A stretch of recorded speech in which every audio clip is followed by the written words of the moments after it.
Bus ನಿಲ್ದಾಣದಲ್ಲಿ ಸ್ಥಾಪಿಸಲ್ಪಟ್ಟ ವೀರರಾಣಿ ಚೆನ್ನಮ್ಮ ಪುತ್ಥಳಿಯ ಅನಾವರಣವನ್ನು ಜನವರಿ 4, 2026ರಂದು ಉದ್ಘಾಟನೆಗೊಳಿಸುತ್ತೇವೆ. ಇದಕ್ಕೆ ಮುಖ್ಯಮಂತ್ರಿಗಳು, ಉಪಮುಖ್ಯಮಂತ್ರಿಗಳು, ಎಲ್ಲ ಜಿಲ್ಲೆಯ ಸಚಿವರು, ಶಾಸಕರು, ಎಲ್ಲ ಜನಪ್ರತಿನಿಧಿಗಳನ್ನು ನಾವು ಆಹ್ವಾನ ಮಾಡಿದ್ದೀವಿ. ಈಗ ಉಪಮುಖ್ಯಮಂತ್ರಿಗಳ ಸಮಯ ಕೊಟ್ಟಾರ, ಮುಖ್ಯಮಂತ್ರಿಗಳು ಸ್ಪಂದಿಸ್ಯಾರ. 4ನೇ ತಾರೀಕಿನಷ್ಟಿಗೆ ಅವರು ಬರ್ಬೋದು. ಅದಕ್ಕೆ ನಾವು ಎಲ್ಲರನ್ನೂ ಕರ್ಕೊಂಡು 4ನೇ ತಾರೀಕಿಗೆ 22 ಫೂಟ್ ಎತ್ತರಿದ್ದ ಚೆನ್ನಮ್ಮನ ಮೂರ್ತಿಯನ್ನು ನಾವು ಅನಾವರಣಗೊಳಿಸ್ತೀವಿ. ಅದಕ್ಕೆ ಇದು ಸ್ವಲ್ಪ ಲೇಟ್ ಆಗೈತಿ, ಆದ್ರೂ ನಾವು ಅದನ್ನು ಇದು ಮಾಡ್ಲಾಕತ್ತೀವಿ.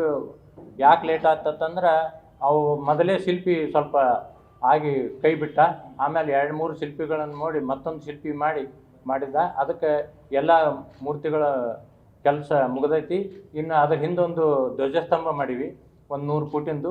ಅದಕ್ಕೆ ಕರ್ನಾಟಕ ಧ್ವಜ ಹಾರಿಸ್ತೀವಿ. 21 ಫೂಟ ಅಗಲ, ಉದ್ದ 12 ಫೂಟ್ ಅಗಲದ್ದು. ಅದು ಒಂದು ಅವತ್ತೇ ಧ್ವಜಾರೋಹಣ ಆಕೈತಿ. 19ರಿಂದ ಹಾಂ.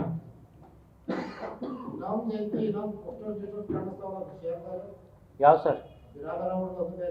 ಅವರು ಜಯಂತಿ ಮಾಡ್ತಾರೆ ಸರ್, ಜಯಂತಿ ಎಲ್ಲ ಮುಗಿದೈತ್ರಿ, ಆಲ್ಮೋಸ್ಟ್ ಎಲ್ಲ ಮುಗಿದೈತ್ರಿ. ಹಾಂ, ಹೌದು ಆಗಿತ್ತು ರೀ.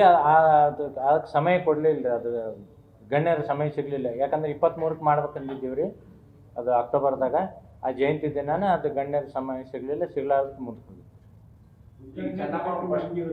ಹಾಂ. ಉದ್ಘಾಟನೆ ಕಾರ್ಯಕ್ರಮ ಇಲ್ಲಿ ಉದ್ಘಾಟನೆ ಮಾಡ್ತೀವಿ ರೀ. ಅಲ್ಲಿ ರಾಣಿ ಚೆನ್ನಮ್ಮ ಸಮುದಾಯ ಭವನದಾಗ ವೇದಿಕೆ ಕಾರ್ಯಕ್ರಮಗಳನ್ನು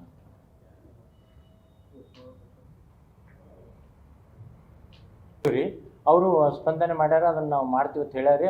ಆ ಬಗ್ಗೆನೂ ಮಾತುಕತೆ ನಡೆದವು.